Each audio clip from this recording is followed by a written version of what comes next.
All right, and of course, for this marquee clash, we have with us in the studios Dav Watmore, 1996 World Cup winning coach, and he's been with us through the course of the entire World Cup. He's with us over here for the last time in the WION studios again today. And also joining us from the Narendra Modi Stadium is Digvijay Singhdeo, WION sports editor. Digvijay, if I can go to you first up, I am very curious to see what you have in the background. I assume from what I can see in the camera that you have a sea of blue behind you. What is the mood like? Do you see a lot of Indian supporters, or do you also see some Australian supporters there? When you said it, a sea of blue, I managed to track down 3 Australian supporters. That's it, only 3. I also found a Kiwi, and I've been standing here since the last 3 or 4 hours. You've got to get used to people walking through me. This is the entrance to the stadium, so everyone's sort of making a beeline. In fact, I went inside just to see what's going on, and I came back, and I can tell you, while going in, it took me 15 minutes, coming out half an hour, because you're coming across the sort of against the tide in a sense. So I'm just going to step out of this frame for a moment and take you through what's going on. Just behind me is the Motera metro station, which is sort of the preferred mode of transportation today, because the security is immense. Police have sort of blocked off all cars. You've got to walk at least 2 kilometers to even get close to the stadium, and then there's sort of a massive queue to get in. So this is it, blue, blue, blue everywhere. The stadium's filling up. When I left, the Indian team had not reached, but there's obviously, for these fans, there's going to be some great entertainment as well. And like we saw yesterday, we were lucky enough to be standing outside the stadium where we saw that fly past from the Indian Air Force's Surya Kiran team. So that's bound to raise the sort of atmosphere here as well. I can tell you one thing, Isha and Dev, this crowd which is here, which is going one way towards the stadium, they only want to see one thing, and you know what that is. Okay. One-way traffic, Diggy. Actually, I wanted to ask you yesterday also, I can see so many Indian supporters, and I can understand the previous match India played there against Pakistan. There weren't too many Pakistan supporters, but is there any allocation of tickets for any yellow team there or not? Well, I think because it happened, the ticket sales happened too late, I don't think too many of them are there.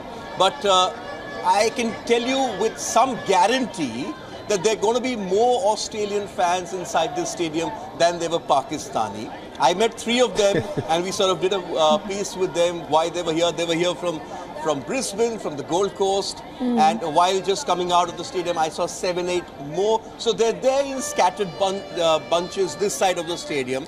But there's another big gate, which is gate number 1, which is right to my right, which is the main entrance as well, and a lot of people entering from there. 2 main entry and exit points for the stadium. So perhaps we see some there. We've seen a fair bit of supporters of Australia through the course of this campaign, perhaps expats staying here, perhaps those from the High Commission, and I've seen 8, I've counted 8.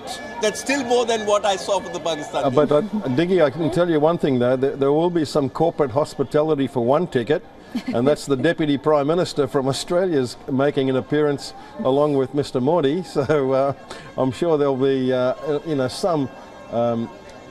Just go easy on some of those Aussies. There is some VIPs there as well for Aussie. Yeah. Also, Digvijay, since you've been getting your little bit of a workout this morning, taking so much time and traveling that distance to be able to get out of the stadium, you said it's almost 2 kilometers. One assumes that you've been at the stadium since morning. What have you observed? Have there been rehearsals on, or just spectators have just been queuing up, getting those tickets in? What else have you observed today at the stadium? Well, fans, we were here at about 9:30, and the gates sort of opened at 10, Isha, and people have been sort of, this road behind me, everyone's going towards gate number 2, and then there's gate number 3, which is the entry for the media and those who have cars with stickers, and then gate number 4 is the VVIP entry, which is where the team enters, which is where the Prime Minister will enter as well.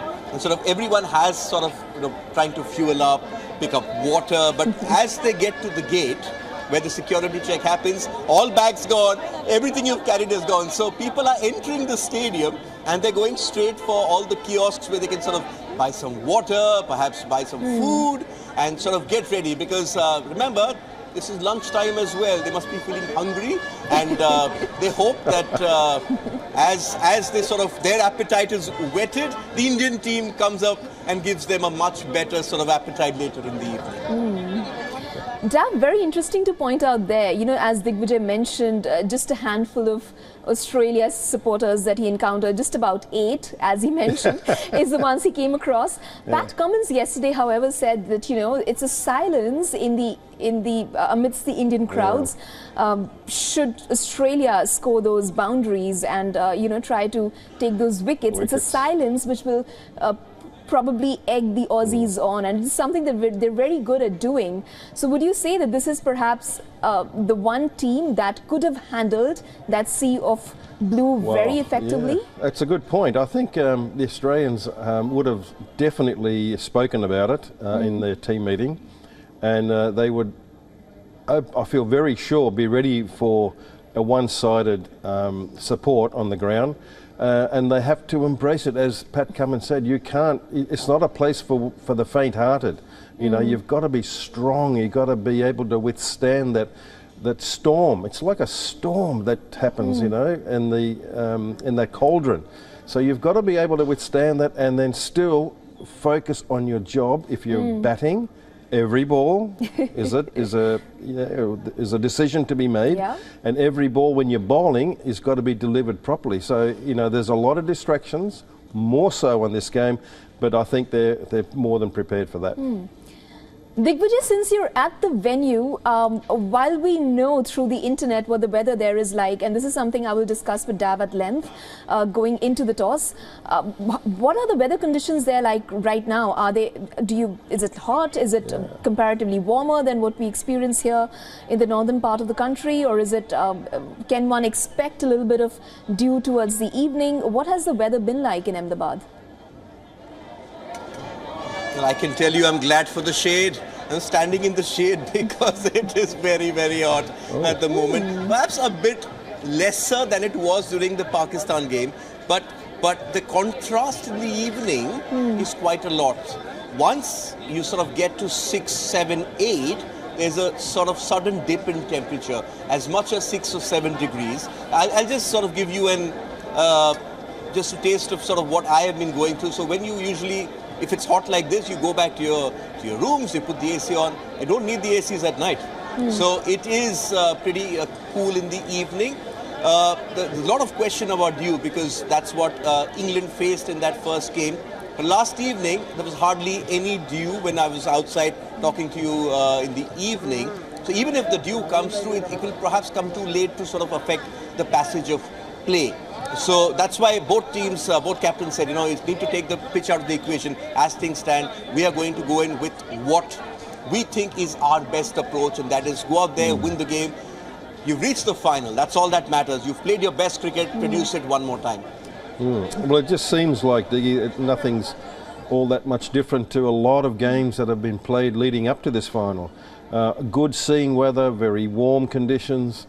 Outfield fast, the distance of the boundaries a little bit longer on this ground, but all the advantages to bat first, it appears, and then bowling second or batting second for that 10 to 15 overs becomes, you know, a real battle. But if you're able to withstand that, you know, both teams have got good pace attacks, so if you're able to withstand that initial sort of 10 to 15 overs, and then, you know, build on that and hope the dew comes in. So it looks as though nothing's a lot different to all the other games that I've seen. Win the toss and think seriously about batting first. Dab, but there have been matches that have been won there fielding first. So would you still perhaps say that the team should opt to bat first, given the conditions that Digvijay just described? Well, yes, I do. I think winning the toss and batting on conditions that are favourable, you know, for batters. But the thing is, if you bowl first as well, you can't give it up. You've got to try really hard to restrict that total, as I've said also along all those matches that have happened leading up to today. Okay. All right, Dab, yeah. Just one point, because you're talking about the weather. While it is hot, it's not humid like it was in Mumbai, where it was energy sapping, which teams sort of suffered. It is hot, there's no denying that, but it's not humid, which doesn't leave you sort of dehydrated and sort of deflated. So would you therefore think that the first 10 to 15 overs of the second innings will be tougher? Yeah, With, under lights, okay. 2 new balls. I'm expecting that still to be a bit of a challenge for the opening batsman. Yeah. With or without the humidity. Correct. Okay. All right. Thank you so much, Digvijay. We will keep coming back to you through the course of the day, of course.